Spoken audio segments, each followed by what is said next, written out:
नमस्कार, आवाज समाचार देख रहे हैं आप और आपके साथ मैं हूं स्मिता रशाल। वक्त हो गया 4 बजे की तमाम अहम और बड़ी खबरों का, जिस पर करेंगे नजर। लेकिन उससे पहले नजर इस वक्त की हेडलाइंस पर।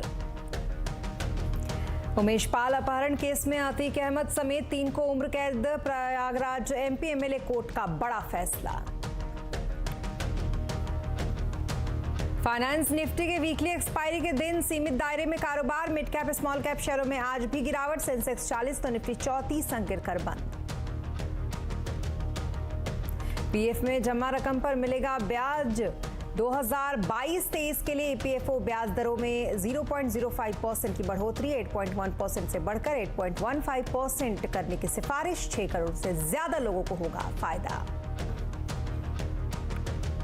2025 तक भारत जरूर बनेगा $5 ट्रिलियन की इकोनॉमी। एसोचैम की मीटिंग में अमित शाह ने जताया भरोसा। कहा 2047 तक देश को विकसित बनाने के लिए प्रधानमंत्री मोदी ने रखी मजबूत नींव। रिलायंस जियो ने देश का सबसे सस्ता लैंडलाइन ब्रॉडबैंड प्लान किया लॉन्च। केवल 198 रुपए प्रति महीने पर मिलेगा ब्रॉडबैंड इंटरनेट। 32 रुपए देकर 100 MBPS तक बढ़ेगी स्पीड। गोलीबारी से फिर दहला अमेरिका। टेनेसी के नैशविल स्कूल में एक पूर्व छात्र ने की अंधाधुंध फायरिंग। 3 छात्र और 3 स्टाफ की मौत, हमलावर भी ढेर। राष्ट्रपति बाइडेन बोले गन कंट्रोल बिल पर अब ना हो देरी।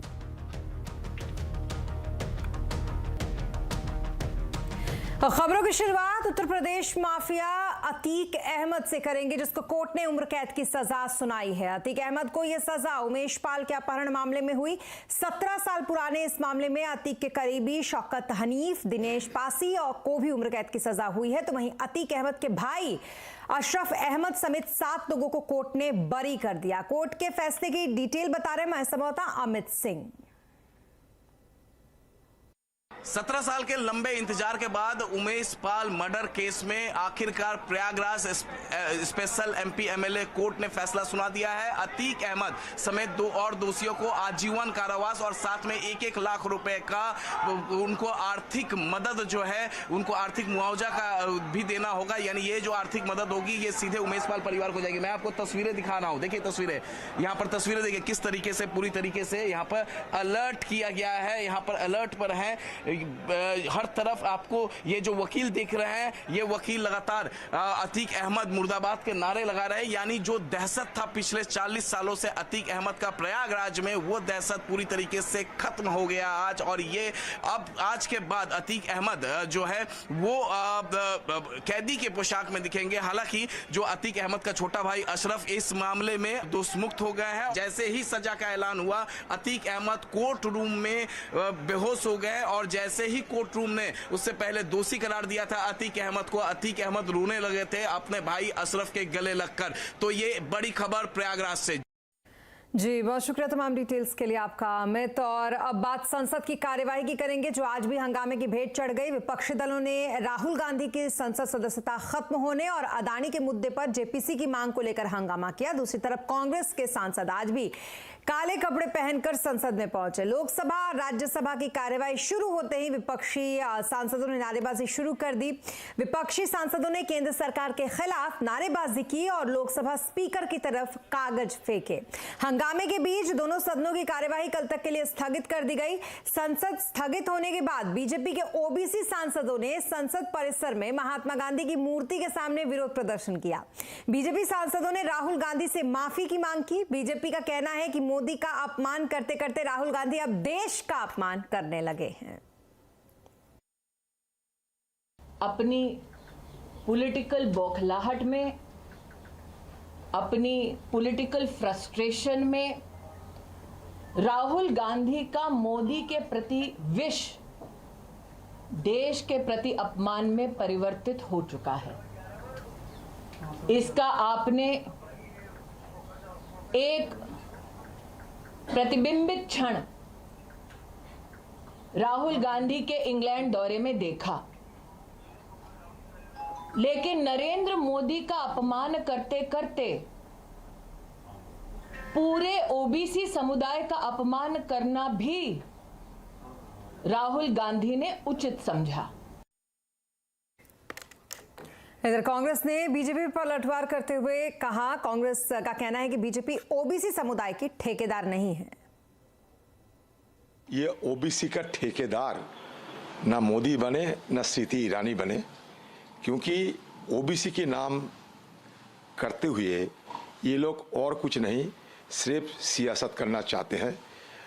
ओबीसी लोगों को भड़काने की कोशिश कर रहे हैं। राहुल गांधी जी से भागते हुए मोदी जी आज स्मृति ईरानी को तैनात कर रही है।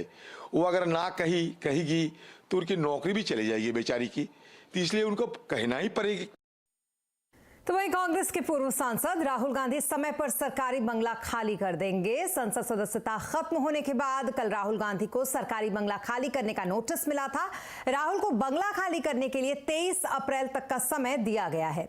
राहुल दिल्ली में 12 तुगलक लेन स्थित सरकारी बंगले में रहते हैं। लोकसभा सचिवालय के नोटिस के जवाब में राहुल ने कहा कि वो इस आदेश का पालन करेंगे।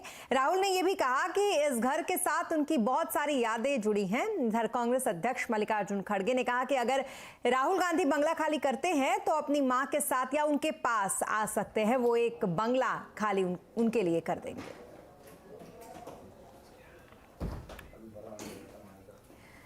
और संसद सदस्यता खत्म होने के बाद अब क्या करेंगे राहुल, आज आवाज अड्डा में इसी पर करेंगे बड़ी चर्चा शाम 7:57 पर।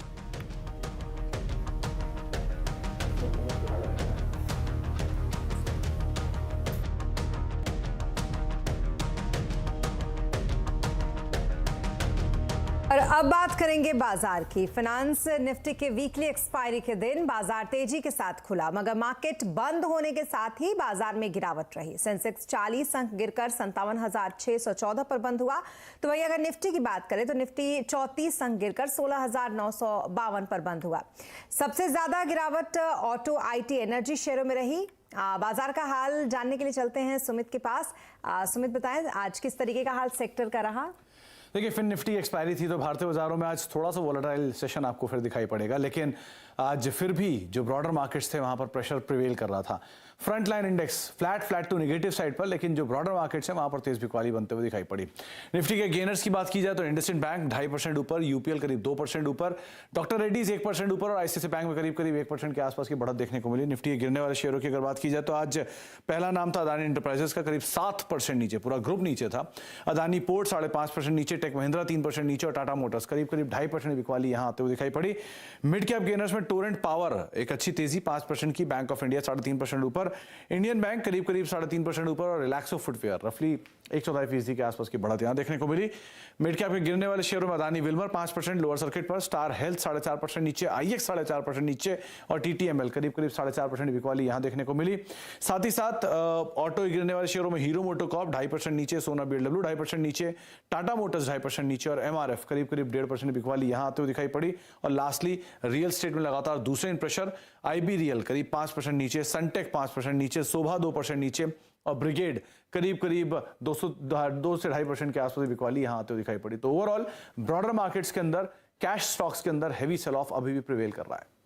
जी, बहुत शुक्रिया तमाम मार्केट अपडेट के लिए आपका सुमित। तो ये तो रहा मार्केट का हाल, लेकिन जो उतार चढ़ाव होती है मार्केट में उसके बावजूद भी निवेशकों की दिलचस्पी यहां बनी रहती है, ऐसा कहना है वाइट ऑक कैपिटल मैनेजमेंट के सीईओ आशीष सोमैया का। उन्होंने आगे कहा कि 18 महीने से बाजार में 35 से 40% का वैल्यू करेक्शन हुआ है। लोग क्या होता है कि अगर मार्केट में तेजी हो या मंदी हो तब भी लोग इससे एंगेज रहते हैं और इंटरेस्टेड रहते हैं, लेकिन अगर कोई मूवमेंट नहीं है और हम जैसे अभी 18 महीने निकल गए, हम लोग ये 17-18 हज़ार के रेंज में ही है, तो इससे एक तरीके से इनडिफरेंस आ जाता है मार्केट को लेकर के। और अगर हम पोर्टफोलियोज को भी देखें, इंडेक्स को भी देखें, तो क्या होता है कि अगर 10 रुपये का एनएवी समझिए 8 रुपया हो जाता है, तब तो सबको समझ में आता है कि 20% करेक्शन है।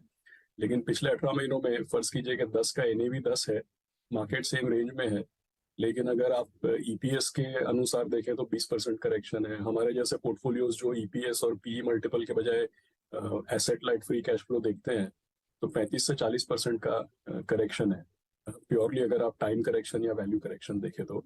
लेकिन ये नोटिस नहीं होता है, दाम गिरने पे तुरंत नोटिस होता है, लेकिन मार्केट अगर सेम रेंज में आपको थका दे तो वैल्यू करेक्शन शायद लोग नोटिस नहीं कर पाते हैं। और अब बात ईपीएफओ की। देश के 6 करोड़ से ज्यादा पीएफ धारकों के लिए खुशखबरी है। अब पीएफ धारकों को साल 2022-23 के लिए 8.15% की दर से ब्याज मिलेगा। एम्प्लॉयज प्रोविडेंट फंड ऑर्गेनाइजेशन यानी कि ईपीएफओ ने ब्याज दरों में मामूली बढ़ोतरी कर दी है। इससे पहले ब्याज दर 8.10% थी, जो कि 40 सालों में सबसे कम थी। ईपीएफओ के सेंट्रल बोर्ड ऑफ स्ट्रेटजीज की 2 दिवसीय बैठक में ये फैसला लिया गया। और 2025 तक भारत $5 ट्रिलियन की इकोनॉमी वाला देश बनेगा, ये कहना है गृह मंत्री अमित शाह का। एसोचैम के वार्षिक सम्मेलन के दौरान अमित शाह ने कहा कि पिछले 9 सालों में देश के विकास और अर्थव्यवस्था के मामले में शानदार देश ने काम किया है। साल 2025 तक निश्चित रूप से भारत $5 ट्रिलियन इकोनॉमी का लक्ष्य पूरा कर लेगा। इकोनॉमी के अंदर जिस प्रकार का फर्क हम देख रहे हैं, आजादी के अमृत महोत्सव में मोदी जी ने हमारे सामने 2 लक्ष्य रखे हैं। 2047 तक भारत संपूर्ण विकसित राष्ट्र हो, दूसरा 2025 तक $5 ट्रिलियन इकोनॉमी को हम अचीव कर लें। और मुझे भरोसा है ये दोनों लक्ष्य पूरे करने के लिए एक मजबूत नींव डालने का काम ये 9 साल के अंदर मोदी जी ने कर दिया है। और रिलायंस जियो ने सबसे सस्ता लैंडलाइन ब्रॉडबैंड प्लान लॉन्च कर दिया है। 10 MBPS स्पीड वाले ब्रॉडबैंड के लिए आपको प्रति महीना 198 रुपए चुकाने होंगे। इसके अलावा भी कंपनी ने कई धमाकेदार प्लान लॉन्च किए हैं। खबर पर ज्यादा डिटेल के लिए हमारे साथ है हमारे सहयोगी विपिन भट्ट। विपिन जी, बताइए क्या कुछ है प्लान में? तो जी हाँ, ये जियो का ब्रॉडबैंड धमाका है। बेसिकली ये जियो फाइबर का एक बैकअप प्लान है ताकि आप आने वाले आईपीएल के सीजन में फन का एक भी मोमेंट मिस ना करें। तो आइए इस प्लान के बारे में आपको फटाफट बताते हैं। जैसा आपने भी कहा, 198 रुपीज पर मंथ से ये प्लान शुरू होता है। इस प्लान के अंदर आपको क्या मिलता है, तो आपको इसके अंदर मिलेगी 10 MBPS की स्पीड, जिसमें अनलिमिटेड डेटा, कोई लिमिट नहीं है, अनलिमिटेड कॉलिंग की भी सुविधा है, टॉपअप की सुविधा होगी और टाटा IPL 223 का मजा आप यहां पर ले पाएंगे। अब ये टॉपअप की सुविधा है जो आगे जाके कैच में आपको बताऊंगा। दूसरा प्लान है 298 पर मंथ वाला। यहां पर भी आपको 10 MBPS की स्पीड मिल रही है, बाकी सब कुछ सेम है, लेकिन 6 OTT प्लेटफॉर्म मुफ्त और एक फ्री सेट टॉप बॉक्स आ रहा है। लेकिन जैसा मैंने कहा कि आपके लिए टॉपअप प्लान ज्यादा इंपॉर्टेंट है। तो देखिए, आप बेसिक स्पीड लेते हैं 10 MBPS की, लेकिन अगर आप उस पर 30 MBPS का अपग्रेड या टॉपअप लेते हैं तो 1 दिन के लिए 21 रुपए, 2 दिन का प्लान लेना चाहते हैं तो 31 रुपए और 7 दिन के लिए 101 रुपए। आपकी स्पीड हो जाएगी 10 से 30 MBPS। उसी तरह आप अपनी स्पीड को 10 से 100 MBPS तक भी बढ़ा सकते हैं। इसके लिए क्या प्लान है, 1 दिन के लिए देने होंगे 32 रुपए, 2 दिन के लिए 52 रुपए और अगर आप 1 हफ्ते के लिए लेना चाहते हैं तो 152 रुपए। आपकी जो 10 MBPS की स्पीड है वो 100 MBPS पर पहुंच जाएगी। इसके अलावा 2 अलग अलग एंटरटेनमेंट अपग्रेड प्लान्स भी हैं। 100 रुपीज और ऐड कीजिए अपने प्लान में तो 400 live TV channel, 6 OTT platform, साथ में यूट्यूब, इतना पैकेज आपको मिलेगा। एक और प्लान इसके अंदर है 200 रुपए पर मंथ का एंटरटेनमेंट अपग्रेड प्लान, जहां पर 550 लाइव टीवी चैनल्स होंगे, 14 OTT प्लेटफॉर्म्स होंगे और साथ में यूट्यूब भी होगा। तो ये हैं धमाकेदार जियो के प्लान्स जिससे आप एंटरटेन हो सकते हैं और खास तौर पे उनका कहना है कि आप बिल्कुल भी एक भी पल जो आने वाला आईपीएल का सीजन है उसमें मिस ना करें। 30 मार्च से आप ये प्लान एक्टिवेट कर सकते हैं और अगर आपको कोई भी प्रॉब्लम है तो आप 6008 पर एक मिस कॉल दीजिए, आपका काम हो जाएगा। जी, बहुत शुक्रिया विपिन जी तमाम डिटेल्स के लिए आपका। और 31 मार्च को वित्त वर्ष खत्म होने से पहले टैक्स बचाने का ये आखिरी मौका है। कहां निवेश करने से टैक्स भी बचेगा और अच्छा रिटर्न भी मिलेगा, ये जानने के लिए देखिए कंज्यूमर अड्डा शाम 5:57 पर।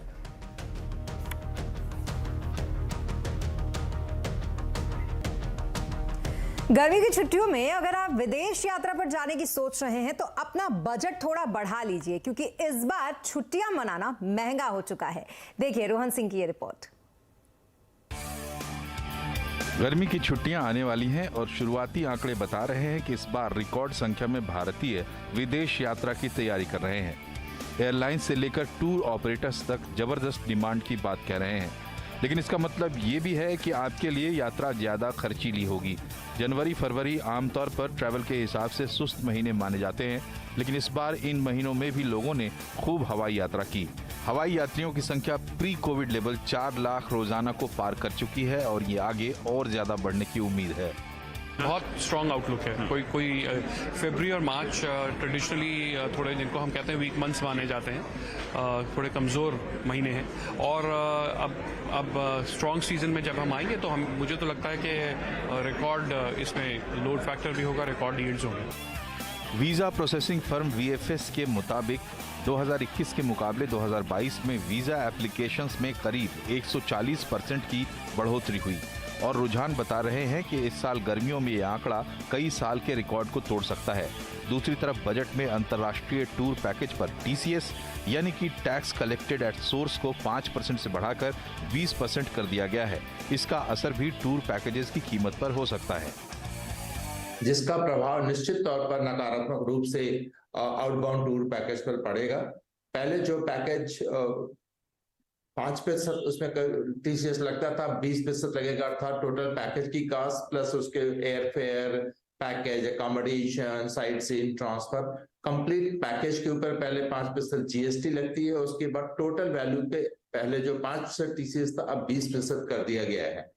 भारत सरकार का उद्देश्य है कि ज्यादा से ज्यादा लोग टैक्स ब्रैकेट में आए और अपने देश ज्यादा घूमे, इसलिए उन्होंने इसको 20% कर दिया। पिछले साल इस वक्त यूरोप के अधिकतर डेस्टिनेशंस में राउंड ट्रिप का किराया लगभग 60,000 था, जो इस साल 80,000 से 1 लाख तक पहुंच चुका है। इसी तरह अमेरिका की राउंड ट्रिप का किराया भी 1,20,000 से बढ़कर 2 लाख तक हो गया है। अगर ऑस्ट्रेलिया की बात करें तो यहाँ का औसत किराया 90,000 से बढ़कर लगभग 1,20,000 तक पहुंच चुका है। तो जाहिर है अपने ड्रीम डेस्टिनेशन पर छुट्टियां मनाने के लिए आपको अपना बजट थोड़ा बढ़ाना पड़ सकता है। रोहन सिंह, दिल्ली। और यहाँ रुकेंगे एक छोटे से ब्रेक के लिए, लेकिन ब्रेक के बाद जल्द होंगे हाजिर। आप बने रहे हमारे साथ।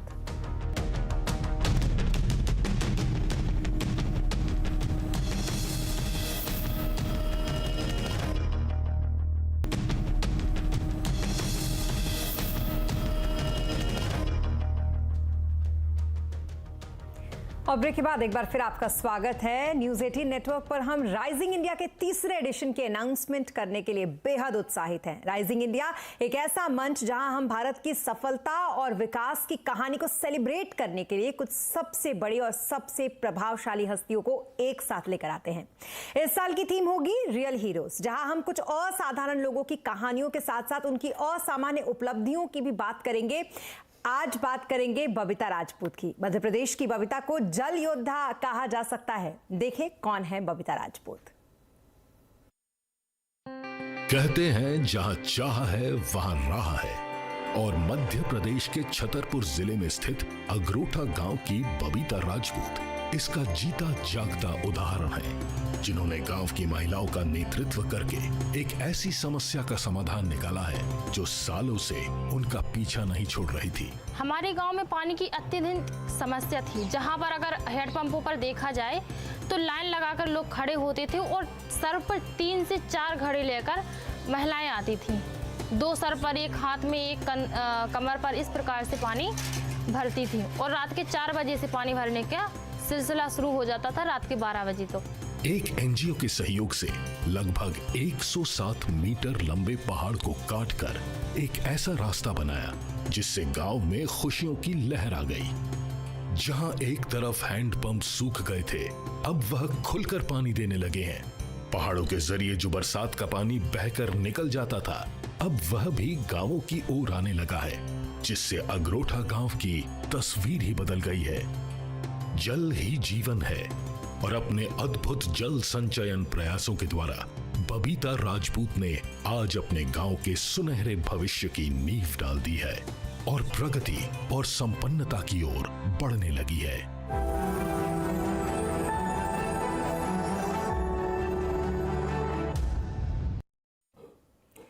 और देखते रहिए हमारी ये खास पेशकश राइजिंग इंडिया रियल हीरोज, जहां पर हम आपके लिए ऐसे विभिन्न क्षेत्र में काम करने वाले रियल हीरोज की कहानियां लेकर आते रहेंगे। इसी के साथ इस बुलेटिन में फिलहाल इतना ही, लेकिन खबरों पर लगातार अपडेट के लिए आप बने रहें CNBC आवाज के साथ। नमस्कार।